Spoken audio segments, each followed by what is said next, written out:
Era solo una mesera y logró lo que los mayores expertos de la Ciudad de México no pudieron: conseguir que el hijo autista de un magnate comiera un plato de mole poblano. Suena improbable, ¿verdad? Pero lo que ocurrió en aquel restaurante de lujo, entre mesas de manteles blancos y miradas discretas, cambió para siempre la vida de un hombre frío, un chico solitario y una mujer a la que todos preferían ignorar. Antes de continuar, suscríbete al canal, dale me gusta al video y cuéntanos en los comentarios desde dónde lo estás viendo. El aire en el exclusivo restaurante de Polanco, Ciudad de México, era una sinfonía cuidadosamente orquestada de éxito y sofisticación. El suave tintineo de las copas de cristal, el discreto murmullo de las conversaciones sobre negocios y arte, el aroma de la alta cocina que prometía experiencias inolvidables. Sin embargo, en una mesa estratégicamente ubicada, el silencio era una anomalía, una zona de vacío emocional que distorsionaba la atmósfera circundante. Allí, un plato de mole poblano, una obra maestra de la cocina mexicana, yacía intacto. Su salsa oscura y aterciopelada, que debería haber contado historias de especias y tradiciones, ahora estaba fría, y las semillas de ajonjolí que la coronaban parecían pequeñas lápidas sobre una esperanza muerta. Para el hombre sentado rígidamente en su silla, ese plato era un espejo que reflejaba su fracaso más profundo y rotundo. Ricardo Garza era un hombre que no entendía el fracaso. Su nombre era una fuerza en el panorama corporativo mexicano, sinónimo de poder, visión y una capacidad implacable para convertir ideas en imperios. Su traje, confeccionado por un sastre de renombre, le sentaba a la perfección, y el reloj en su muñeca era una declaración silenciosa de un estatus que pocos podían alcanzar. Era un hombre acostumbrado a mandar, a decidir, a resolver. Sin embargo, toda su riqueza, toda su influencia y toda su determinación se vieron destrozadas por la silenciosa negativa de su hijo de 5 años. Ese plato de mole no era solo comida, era la encarnación de su impotencia, un cruel recordatorio de que el único reino que no podía gobernar era el pequeño y misterioso mundo de su propio hijo. Mateo, el epicentro de aquella tormenta silenciosa, estaba en su propio universo. Sentado en su silla, no miraba ni a su plato ni a su padre. Sus ojos estaban fijos en el intrincado estampado de la servilleta de lino doblada junto a él. Sus deditos trazaban las líneas imaginarias de la tela, un movimiento repetitivo y preciso que era su única defensa contra el bombardeo sensorial de aquel lugar. El ruido, las luces, los fuertes olores, la textura desconocida de la comida, todo era una amenaza. El mole, con su color oscuro e impredecible, sus múltiples ingredientes y su olor abrumador, era el principal enemigo. La negativa de Mateo no era un acto de rebeldía infantil, era una necesidad, una forma desesperada de mantener el control en un mundo que amenazaba constantemente con abrumarlo. Ricardo había pasado por los especialistas. Los mejores de la Ciudad de México e incluso de Houston habían desfilado por su vida. Nutriólogos que crearon dietas con texturas controladas, psicólogos que intentaron la desensibilización gradual, terapeutas que convirtieron la hora de comer en un juego elaborado con recompensas y tablas de progreso. Cada uno llegaba con confianza y teorías, y cada uno se marchaba con una disculpa cortés y una factura que haría estremecer a cualquiera. Hablaban del trastorno del espectro autista, la selectividad alimentaria, la hipersensibilidad sensorial. Usaban términos clínicos que describían el problema, pero nunca lo resolvían. Y al final de cada día, Ricardo se encontraba solo, enfrentando la misma batalla silenciosa con la misma sensación de impotencia y soledad que su vasto círculo de poderosos contactos ni siquiera podía tocar. Fue en medio de este callejón sin salida que Ximena Vargas se acercó a la mesa. No era ninguna experta, era una camarera de 24 años, parte del personal del restaurante que se movía con la silenciosa eficiencia que la caracterizaba. Su uniforme era sencillo e impecable, con el cabello recogido en un práctico moño. Se acercó no porque la hubieran llamado, sino porque, desde su discreta posición cerca de la gasolinera, había estado observando la escena. Y no vio lo que los demás veían, un cliente adinerado y su hijo consentido. Vio un patrón que conocía íntimamente, un dolor dolorosamente familiar. Vio a su propio hermano, Daniel, en cada gesto de Mateo. El corazón de Jimena tenía una memoria que no se podía aprender de los libros, una memoria forjada a través de años de paciencia, observación silenciosa, ensayo y error en la pequeña cocina de su apartamento en un barrio modesto.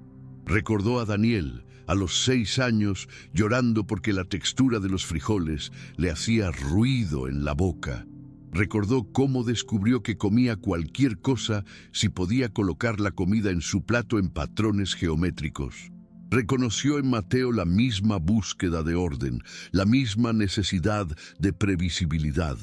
Y en Ricardo vio el mismo agotamiento y amor desesperado que veía en el rostro de su madre cada noche. La empatía que sintió no fue una elección, fue un reflejo, una conexión instantánea y profunda. Ricardo la notó acercarse y su primer instinto fue irritarse. ¿Qué quería esta camarera? ¿Ofrecer otro plato? ¿Sugerir otro postre? Estaba a punto de despedirla, cansado de interferencias bien intencionadas. Pero entonces sus ojos se encontraron con los de ella y se detuvo. No había compasión en su mirada, ni la curiosidad morbosa que veía en tantos otros. Había una calma, una comprensión tan inesperada que lo desarmó. Ella no lo veía como un magnate al que servir o temer. Lo veía como un padre y veía a Mateo no como un problema, sino como una persona. Jimena ignoró la etiqueta que le exigía su entrenamiento. No preguntó, ¿está todo bien, señor? No se ofreció a retirar el plato. Sabía que la tensión provenía de arriba hacia abajo, del adulto al niño. Su primera tarea fue romper el ciclo de ansiedad. Con un gesto que impactó a Ricardo por su audacia y simplicidad, se arrodilló junto a la silla de Mateo. No lo tocó, no le habló. Simplemente se arrodilló, colocándose a su altura en su plano de visión. Fue un acto de rendición, un gesto que comunicaba: no estoy aquí para obligarte a hacer nada. Estoy aquí, en el suelo, contigo. Durante un largo instante permaneció en silencio, respirando tranquila y pausadamente. Quería que su presencia se convirtiera en parte de la habitación, un elemento neutral y no amenazante. Su mirada no estaba en Mateo, sino en el mismo objeto que había cautivado su atención, la servilleta de lino. No la tocó, simplemente la observó con él, como si también le fascinara el estampado de la tela. Era una forma de validación, una forma de decir, sin palabras: veo lo que tú ves. Es interesante. Para Ricardo, que lo había intentado todo, desde suplicar hasta ordenar, esta actitud de quietud compartida era sobrenatural. La mente de Jimena trabajaba, accediendo a su biblioteca de experiencias con Daniel. Sabía que la clave no era la comida. La comida era el campo de batalla, pero no la causa de la guerra. La causa era el miedo a la sobrecarga sensorial impredecible. Para llegar a la comida, primero necesitaba construir un puente de confianza, y ese puente debía estar hecho con los materiales del mundo de Mateo: patrones, repetición y lógica. Cualquier movimiento repentino, cualquier sonido fuerte, cualquier exigencia inesperada, y el puente se derrumbaría antes de que se clavara la primera estaca. La paciencia no era una virtud que practicara, era una necesidad de supervivencia que había dominado. William observaba, su escepticismo inicial dando paso a una tensa curiosidad. Todos los expertos habían intentado imponerse, aportar sus propias herramientas, sus propios métodos. Esta joven parecía estar haciendo lo contrario. Se despojaba de toda autoridad, de cualquier agenda, Simplemente estaba esperando. Se sentía como un intruso en su propia mesa, un espectador de una interacción silenciosa cuyas reglas desconocía. Vio que la rigidez en los hombros de Mateo se aliviaba un poco. La respiración del niño, antes rápida y superficial, se profundizó un poco. Eran cambios sutiles, casi imperceptibles, pero para un padre que había pasado años mapeando el campo minado del estado de ánimo de su hijo, eran señales sísmicas. Finalmente, Jimena hizo su primer movimiento interactivo. Tomó un objeto de la mesa, pero no un cubierto. Tomó el pequeño salero de plata. Con un movimiento lento y pausado, lo colocó en el centro de uno de los cuadrados del patrón de la servilleta. Luego tomó el pimentero y lo colocó en otro cuadrado, a una distancia precisa. Estaba creando un nuevo patrón, un juego. No miró a Mateo en busca de aprobación. Simplemente lo hizo, como si fuera lo más natural del mundo, como si estuviera jugando una partida de ajedrez solitaria cuyas piezas fueran los condimentos sobre la mesa. Mateo, que había estado concentrado únicamente en trazar las líneas de la servilleta, se detuvo. Sus dedos se quedaron inmóviles. Su mirada pasó del dibujo de la tela a los nuevos objetos que habían entrado en su espacio. Observó los saleros y pimenteros en sus nuevas posiciones. No emitió ningún sonido, pero su atención había sido captada. La intrusión de Jimena no había sido caótica, había sido ordenada. No había roto su dibujo, le había añadido una nueva capa. Hablaba su idioma. Jimena entonces tomó una cuchara de postre limpia. Con la punta tocó suavemente la tapa del salero, produciendo un suave clic metálico. Hizo una pausa y luego tocó la tapa del pimentero. Clic. Estableció un ritmo. Salero, pimentero, clic, clic. Era un sonido predecible, un patrón auditivo que no requería interpretación. Era pura estimulación, sin emoción ni expectativas sociales. Era seguro. El milagro comenzó a obrarse.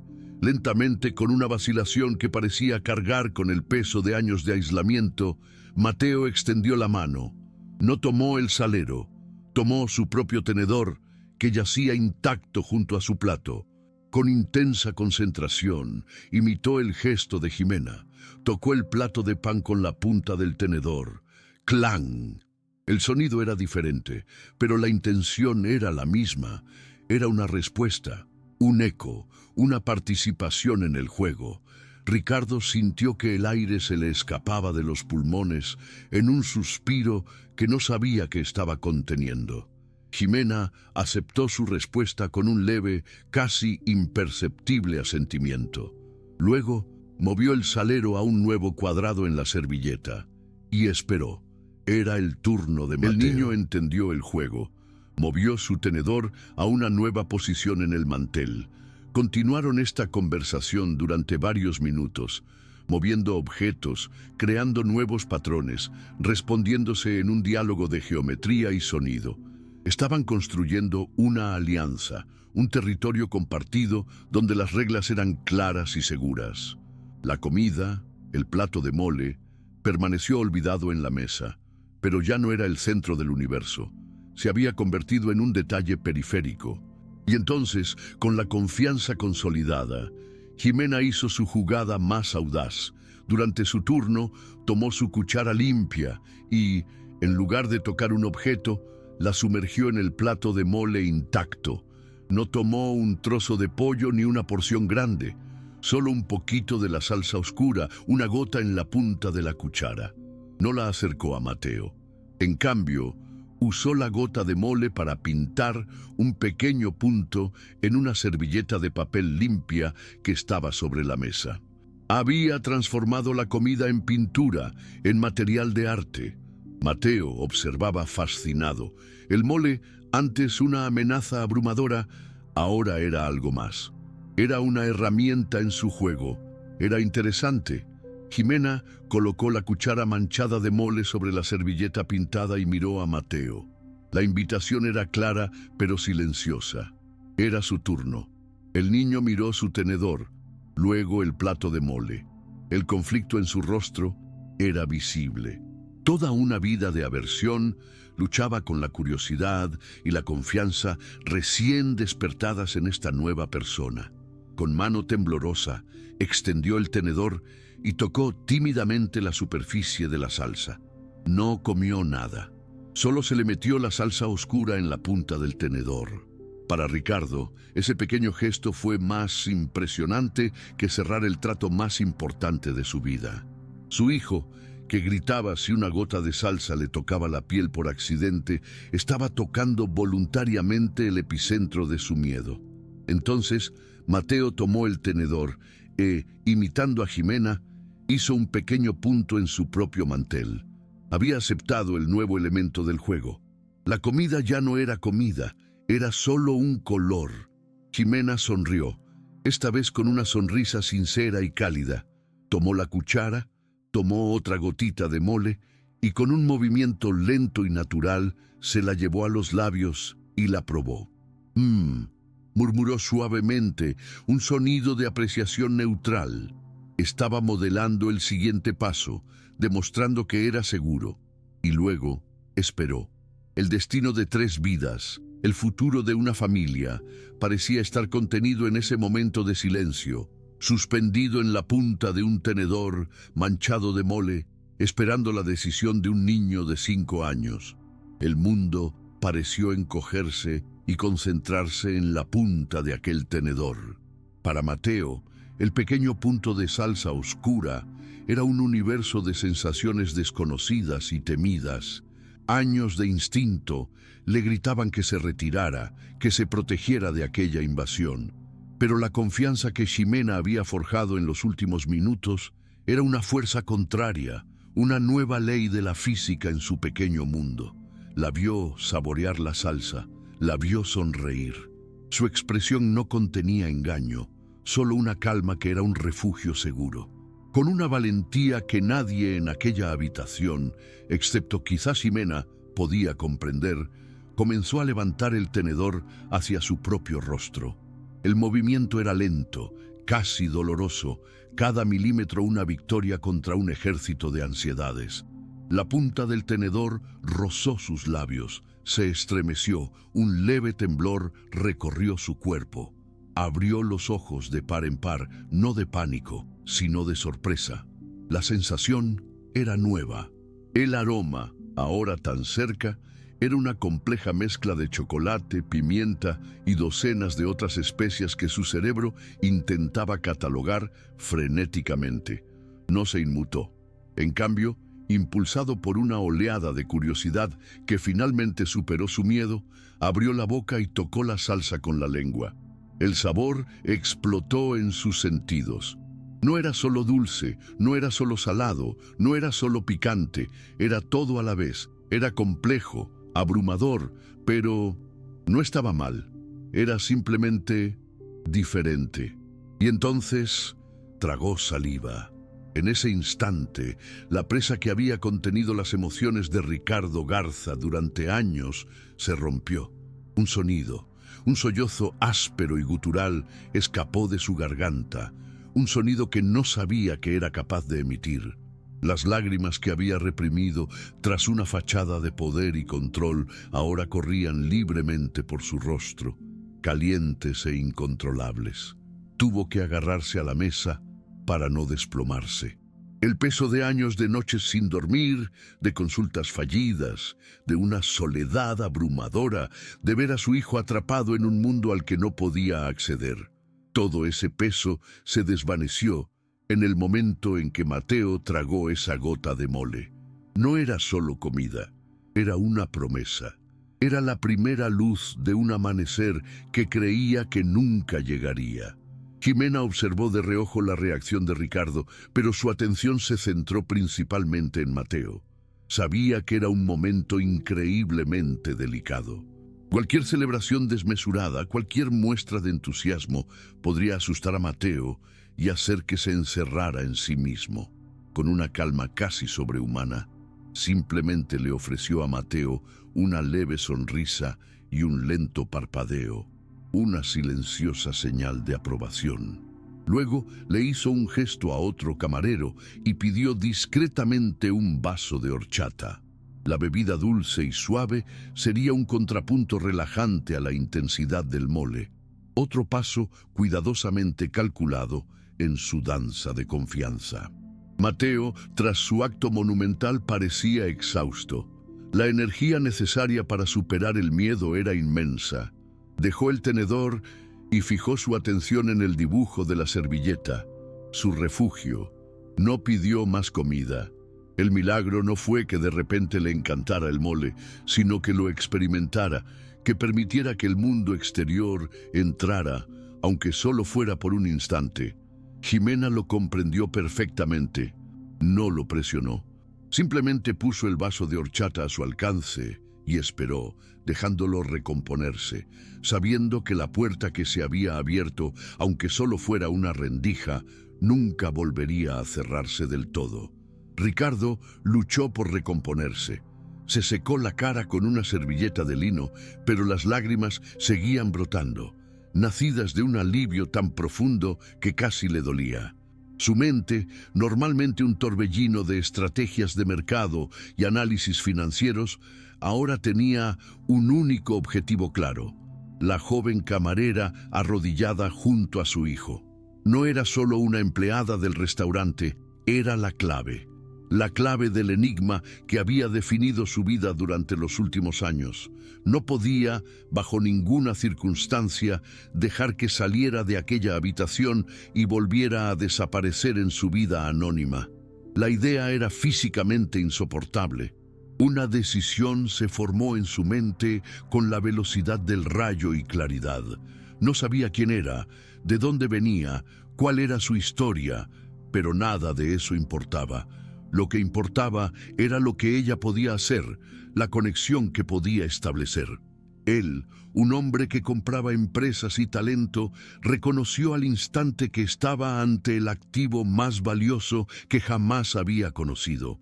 Y haría lo que siempre hacía: adquirirla. Pero por primera vez, no era por lucro ni poder, era por amor. Por una necesidad tan desesperada que hacía que todos sus tratos anteriores parecieran triviales. Le hizo una señal al gerente del restaurante, quien observaba a la distancia con expresión de asombro. Con un gesto sutil, Ricardo indicó que la cuenta se pagaría más tarde y que no debía ser molestado. Necesitaba tiempo, necesitaba hablar con ella. Se levantó y caminó lentamente hacia la mesa. Su imponente presencia ahora se atenuaba con una humildad recién descubierta. No se sentó en su silla. En cambio, se agachó, un movimiento torpe con su costoso traje, para estar más cerca del nivel de Ximena y su hijo. La dinámica de poder se había invertido por completo. ¿Cómo?, preguntó con la voz ronca por la emoción contenida. ¿Cómo demonios hiciste eso? La pregunta no era una exigencia, sino una súplica. No pedía el secreto de una técnica, sino la explicación de un milagro. Miró a Ximena a la cara, buscando respuestas que los mayores expertos del mundo no le habían dado. Necesitaba comprender cómo esta joven, con solo su intuición, había triunfado donde la ciencia y la riqueza habían fracasado de forma tan estrepitosa. Ximena miró a Ricardo y por primera vez vio más allá del magnate. Vio a su padre, con el dolor y la esperanza en sus ojos. Su respuesta fue tan simple y honesta como sus acciones. «No hice nada que él no quisiera», dijo en voz baja. «Solo presté atención. El problema nunca fue la comida. Fue el miedo a lo desconocido. Así que convertí lo desconocido en un juego, algo que él podía controlar». Hizo una pausa y miró a Mateo. «Mi hermano Daniel me enseñó que el control es importante. Cuando sientes que el mundo es ruidoso y caótico, tener control sobre las pequeñas cosas te hace sentir seguro». La simplicidad de esa explicación impactó a Ricardo más profundamente que cualquier teoría psicológica compleja. Era tan obvia y a la vez tan profunda. Él y sus ejércitos de expertos habían pasado años intentando controlar a Mateo, cuando lo que el niño necesitaba era sentir que tenía el control. Habían estado librando la batalla equivocada todo este tiempo. Miró a Jimena con una nueva admiración, una admiración que rayaba en la reverencia. Ella no solo tenía un don, poseía sabiduría. «Necesito tu ayuda», dijo Ricardo, con voz firme y un propósito renovado.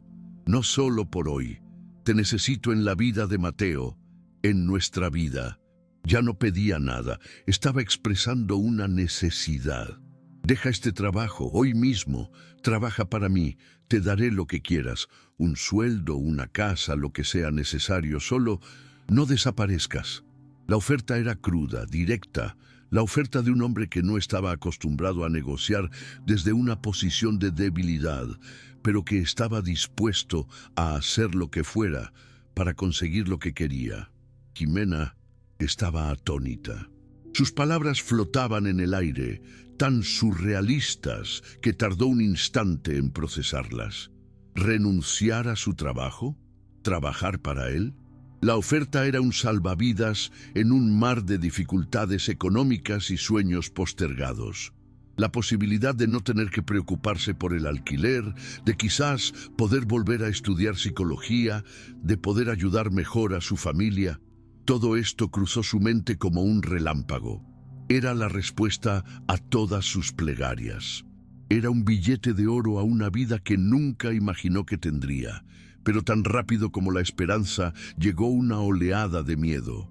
Un miedo frío y familiar que se apoderó de su estómago. Miró a Ricardo Garza, su traje, su reloj, el aura de poder que lo rodeaba incluso cuando se agachaba en el suelo, y recordó a otro hombre rico y poderoso años atrás. Un hombre que había prometido ayudar a su familia, que había hecho esas promesas con una sonrisa encantadora y que las había abandonado en el momento en que ya no le eran útiles, dejando tras de sí un rastro de deudas y corazones rotos. La desconfianza era una barrera que había construido alrededor de su corazón, ladrillo a ladrillo, con cada decepción. Personas como Ricardo Garza vivían en un universo diferente, con reglas diferentes. Para ellos, las personas como ella eran desechables, peones en sus grandes juegos. Su generosidad a menudo venía con condiciones invisibles, con expectativas que podían asfixiarla. Ella veía su oferta no como un regalo, sino como una posible trampa, un contrato peligroso que podría costarle más que solo su tiempo. Podría costarle su autonomía, su paz mental. Ricardo, al percibir su vacilación, la sombra que se cernía sobre sus ojos, frunció el ceño. No estaba acostumbrado a que sus ofertas fueran recibidas con otra cosa que no fuera la aceptación inmediata. «Sé lo que estás pensando», dijo, con la intuición agudizada por la necesidad. «Crees que es un capricho, que voy a perder el interés, pero no lo entiendes. Esto no es asunto mío, es la vida de mi hijo». Se acercó un poco más, bajando la voz a un tono casi confidencial. «Ya empecé a buscarte. Sé que te llamas Jimena Vargas. Sé que estudiabas psicología en la UNAM antes de tener que dejarlo». La revelación de que ya la estaba investigando le provocó un escalofrío en la espalda a Jimena. Su miedo se intensificó. Esto confirmó sus peores sospechas. Era un hombre que usaba su poder para conseguir lo que quería, que invadía la privacidad de los demás sin pensarlo dos veces. La sensación de ser observada, de que le hurgaban la vida, era asfixiante. La oferta ahora parecía menos una invitación y más una citación, una demostración de que ya la tenía en sus manos, de una forma u otra. «No te alarmes», dijo Ricardo al darse cuenta de su error. «Necesitaba saberlo, necesitaba entender cómo hiciste lo que hiciste. Aprendí sobre tu hermano, Daniel. Entiendo que tu habilidad no viene de los libros, sino de la vida, y por eso es tan valiosa». Intentó enmendar la situación, pero la dinámica había cambiado. La vulnerabilidad de su padre ahora se mezclaba con la intimidación del magnate. Para Jimena, la línea entre la ayuda y el control se había vuelto peligrosamente delgada. Miró a Ricardo a la cara, un hombre que representaba todo lo que temía: poder, riqueza y la capacidad de tratar las vidas de los demás como si fueran mercancías. Pero entonces, su mirada se posó en Mateo. El chico había cogido su vaso de horchata y lo bebía lentamente, con la mirada aún fija en su mundo interior, pero con el cuerpo en paz. Estaba tranquilo, estaba a salvo y se sentía nutrido, aunque solo fuera por un instante, gracias a ella. Y en ese instante, la decisión de Jimena empezó a tomar forma. No sería una decisión sobre Ricardo Garza. No sería sobre el dinero, ni sobre la universidad, ni sobre el miedo a su pasado. Sería una decisión sobre Mateo. Sería sobre la conexión que habían forjado, sobre la puerta que ella había ayudado a abrir. Dejar a ese chico ahora por miedo se sentiría como una traición. Sería abandonar un trabajo que apenas había comenzado. El conflicto dentro de ella ya no era entre el miedo y la oportunidad, sino entre su propio miedo y la necesidad de ese niño.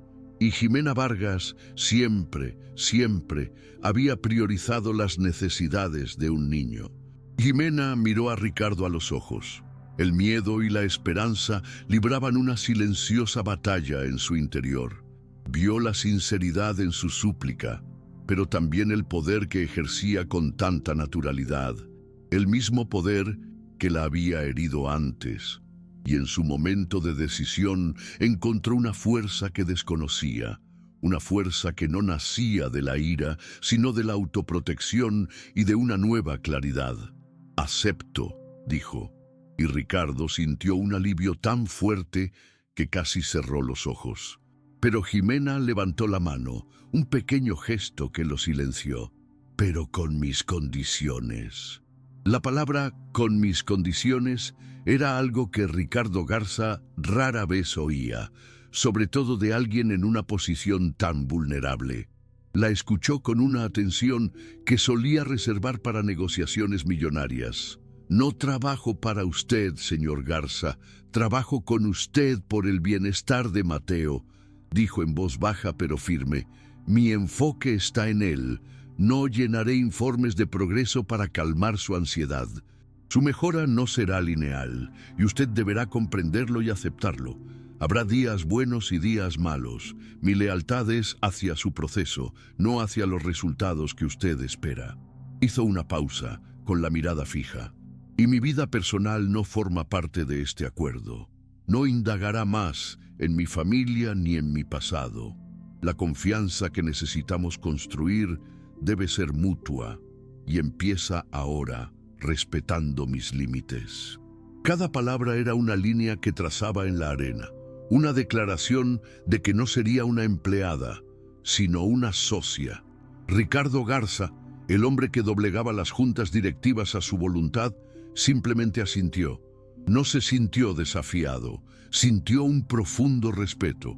La joven frente a él no solo negociaba un trabajo, estaba reclamando su dignidad, y comprendió que esa misma fuerza, esa misma integridad, era exactamente lo que deseaba cerca de su hijo.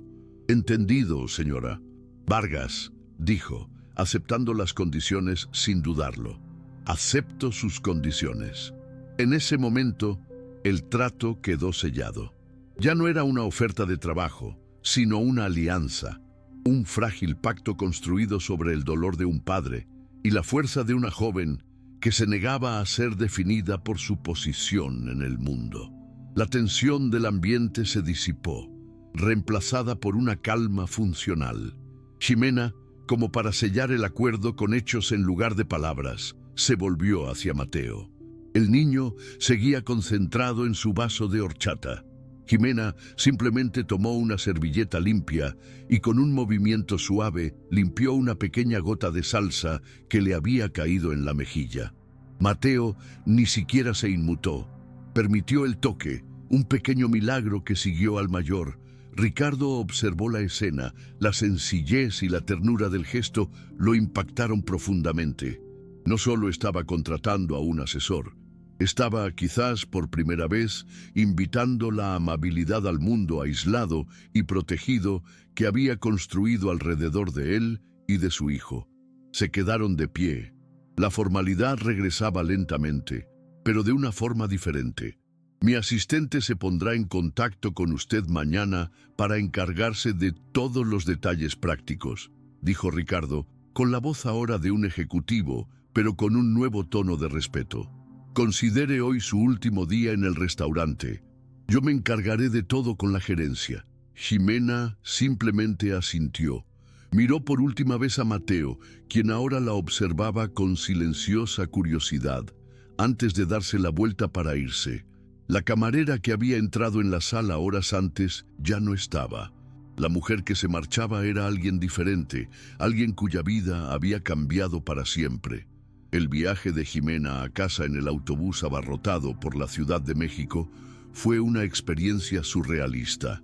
El ruido, los colores, los olores de la ciudad que antes eran solo un telón de fondo en su lucha diaria, ahora se sentían diferentes. El miedo seguía ahí, un nudo frío en el estómago, pero se entrelazaba con una nueva sensación, un propósito. Ya no se limitaba a sobrevivir, estaba en camino de convertirse en la persona que siempre había soñado ser, la psicóloga capaz de comprender y ayudar a niños como su hermano Daniel. Ese hombre aterrador y poderoso, Ricardo Garza, le había dado una llave y aunque temía la puerta que se abría, sabía con una certeza que la tranquilizaba que tenía que cruzarla. Pensó en Daniel. Durante mucho tiempo, su amor por él había estado teñido de una tristeza desesperada, del dolor de saber que necesitaba más de lo que ella podía darle. Ahora, una nueva esperanza emergía. La educación que Ricardo le había prometido, la experiencia que adquiriría con Mateo, todo ello podría algún día servir para ayudar a su propio hermano de maneras que antes habían sido imposibles. La oferta de Ricardo no se trataba solo de ella o Mateo, también se trataba de Daniel. Era una oportunidad para transformar su amor fraternal de una preocupación pasiva a una fuerza activa y transformadora. Y esa comprensión le dio el coraje que necesitaba para afrontar lo que le aguardara. Mientras tanto, en la vasta y silenciosa mansión de Lomas de Chapultepec, Ricardo arropó a un somnoliento y tranquilo Mateo. El niño se durmió casi al instante, una hazaña poco común. Ricardo lo observó largo rato, con el corazón lleno de una gratitud tan inmensa que casi le dolía. Por fin sintió que ya no estaba solo en su lucha. Había encontrado un aliado improbable, sí, pero quizás el único que importaba. La soledad que lo había atormentado desde la muerte de su esposa, Sofía, pareció disiparse un poco, permitiendo que un rayo de esperanza entrara en aquella casa por primera vez en años. Con renovada determinación, Ricardo tomó el teléfono. Había una persona a la que debía informar, una figura importante en su vida que sabía que vería su decisión no como una bendición, sino como una amenaza. Llamó a su madre, la matriarca de la familia Garza. La conversación fue breve y concisa. Le informó que había contratado a una especialista para Mateo. «Excelente», dijo su voz fría y controlada. «¿Cuál es su formación? ¿De qué clínica es?» Ricardo dudó un momento. «No es de una clínica, mamá. Se llama Ximena Vargas. Era camarera». El silencio al otro lado de la línea habló más fuerte que cualquier grito. «¿Una camarera?», llegó por fin la voz de su madre, cada sílaba destilando desprecio e incredulidad. «¿Te has vuelto loco, Ricardo? ¿Vas a dejar a mi nieto al cuidado de una oportunista?» Ricardo intentó explicar lo sucedido, pero sabía que era inútil. Sentía cómo se consolidaba la desaprobación de su madre, la promesa de una nueva batalla, esta vez dentro de su propia familia. Había resuelto un problema solo para crear otro.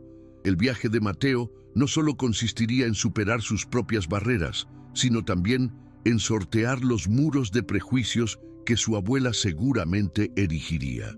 Jimena llegó a su pequeño apartamento y fue recibida por su compañera de piso.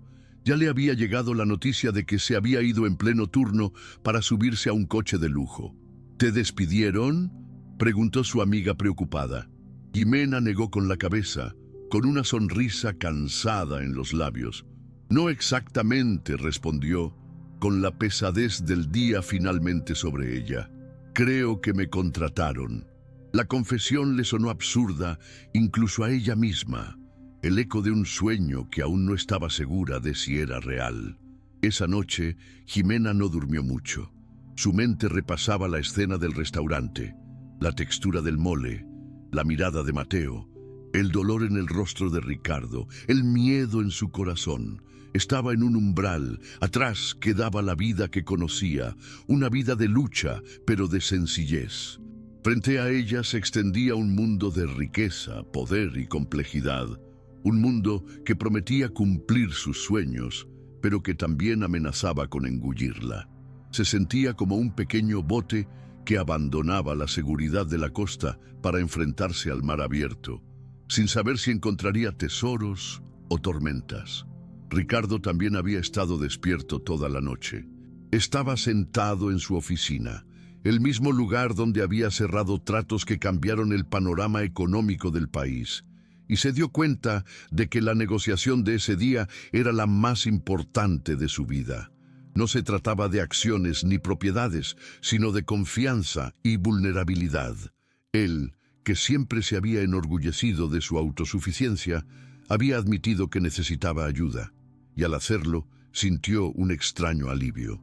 La armadura que había usado durante tanto tiempo era pesada, y al permitir que una joven camarera viera sus grietas, se sintió, paradójicamente, más fuerte. El mole poblano, olvidado y ahora frío en el restaurante, había sido el catalizador de todo. Un platillo que representaba la rica y compleja herencia de México, pero para un niño era solo un caos de sensaciones, y la solución no era simplificar el platillo, sino encontrar la manera de navegar su complejidad. Jimena no eliminó el desafío, construyó un puente sobre él. Y eso, Ricardo se dio cuenta, era una metáfora de todo lo que enfrentaría. No podía eliminar el autismo de Mateo, pero tal vez, con la ayuda de Jimena, podría aprender a construir puentes hacia el mundo de su hijo. El día siguiente marcaría el verdadero comienzo, el comienzo de la nueva vida de Jimena, el comienzo de la confianza de Ricardo, el comienzo de la búsqueda de un nuevo aliado en su camino por parte de Mateo, y el inicio de un nuevo conflicto con la matriarca de la familia, quien vería a Jimena no como una salvadora, sino como una usurpadora. La historia estaba lejos de terminar. La batalla en el restaurante era solo el primer capítulo de una saga mucho más larga y compleja, pero por primera vez había esperanza, una esperanza nacida no de teorías ni terapias, sino de un momento de auténtica conexión humana, una esperanza que olía a chocolate y chiles, que se sentía como la textura de una servilleta de lino y el suave chasquido de una cuchara.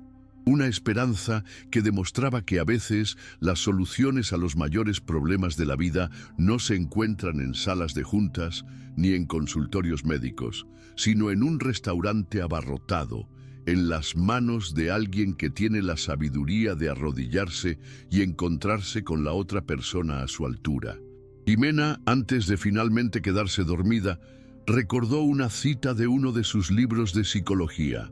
La empatía es la capacidad de ver con los ojos de otra persona, oír con los oídos de otra persona y sentir con el corazón de otra persona. Nunca había comprendido el verdadero poder de esas palabras hasta ese día. No había sanado a Mateo, simplemente lo había sentido, y al hacerlo, había sanado una parte del corazón de un padre, y quizás también una parte del suyo propio. El camino por delante estaría lleno de desafíos, la desconfianza de la abuela de Mateo, la presión de las expectativas de Ricardo, la complejidad de la mente de Mateo y los fantasmas del propio pasado de Jimena. Pero ya no estaba sola en su lucha. Tenía un propósito claro y, lo más importante, contaba con la confianza de un chico que le había demostrado que incluso las barreras más altas se pueden superar con paciencia, un juego a la vez. Ricardo, mirando por la ventana la ciudad dormida, comprendió que la riqueza no se medía en pesos ni acciones, sino en momentos de conexión. Daría todo su imperio por más momentos como ese. Y sabía que al invertir en Jimena Vargas, no solo contrataba a una consultora, estaba invirtiendo en la posibilidad de un futuro en el que él y su hijo pudieran finalmente compartir una comida en un silencio reconfortante, no de distancia, sino de paz. Y así, mientras la Ciudad de México dormía, 3 vidas se entrelazaron irrevocablemente ante un plato de mole. Un niño que encontró un puente hacia el mundo exterior, un padre que halló la llave del corazón de su hijo, y una camarera que halló su destino en el lugar más inesperado, demostrando que la mayor maestría no proviene de un título, sino de la sabiduría profunda y silenciosa del corazón humano. Ella no buscaba reconocimiento, solo quería ayudar, y terminó dándole voz a un niño y esperanza a un padre. A veces, la vida en la Ciudad de México parece arrebatárnoslo todo: personas, sueños, caminos.